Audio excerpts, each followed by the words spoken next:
నా రూటే separate, endowment additional commissioner తీరుపై విమర్శలు, తలలు పట్టుకుంటున్న మంత్రి కొండా సెక్రటరీ అండ్ కమిషనర్. సర్కారు ప్రపోజల్స్పై కొర్రీలు, కొన్ని ఫైల్స్ పైనే స్పెషల్ ఇంట్రెస్ట్, త్వరలోనే ప్రస్తుత బాధ్యతల నుంచి తప్పించే ఛాన్స్. కొన్ని ఫైల్స్ పైనే స్పెషల్ ఇంట్రెస్ట్, కొన్ని ఫైల్సే అంటే ఆ కొన్ని ఫైల్స్ అవి ఏం చేస్తాయి అంటే కాసుల వర్షం కురిపిస్తాయి. కాసుల వర్షం కురిపించే ఫైల్స్ మీద మాత్రం దృష్టి ఉంటుంది. దాంట్లో ఏమీ లోపాలు ఉండవు, అన్ని లోపాలు చక్కగా ఉంటాయి. ఎందుకంటే ఇప్పుడు ఆ ఫైల్స్ మీద గాంధీ తాత ఉంటాడు అద్దాలు పెట్టుకొని, అవి ఉంటాడు కాబట్టి ఆ ఫైల్స్ ఈజీగా మూవ్ అవుతాయి.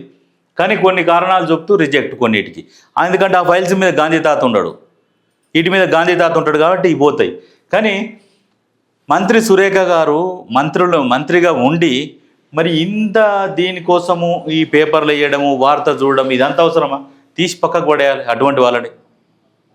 అంటే సమర్థంగా ఎదుర్కొనే శక్తి కాంగ్రెస్ పార్టీలో ప్రతి ఒక్కరికి స్వేచ్ఛ ఉంటుంది. ఏ సమస్య వచ్చినా ఏది ఉన్నా మీరు నిర్ణయాలు తీసుకోవచ్చు. ఇప్పుడు ఎమ్మెల్యే ఉన్నాడు, ఆయన నియోజకవర్గంలో ఏదైనా సమస్య ఉంటే దాని మీద ఈయన డైరెక్ట్ అధికారులకు ఏదైనా చెప్పి చేయించే రైట్ ఉంటుంది, వీళ్ళు చేయగలుగుతారు.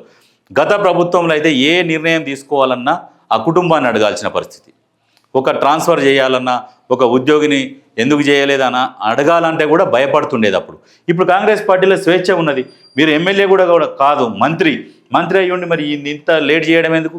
తీసి పక్కకు పడేయాలి, లూప్ లైన్లో పడేసేయాలి. ఎక్కడన్నా పడేస్తే అప్పుడు తెలుస్తుంది వాళ్ళకు, ఎక్కడన్నా వేసేయాలి, చేస్తే తెలుస్తుంది. ఎందుకంటే ఇటువంటి వాళ్ళ వల్ల ప్రభుత్వానికి చెడ్డ పేరు వస్తుంది.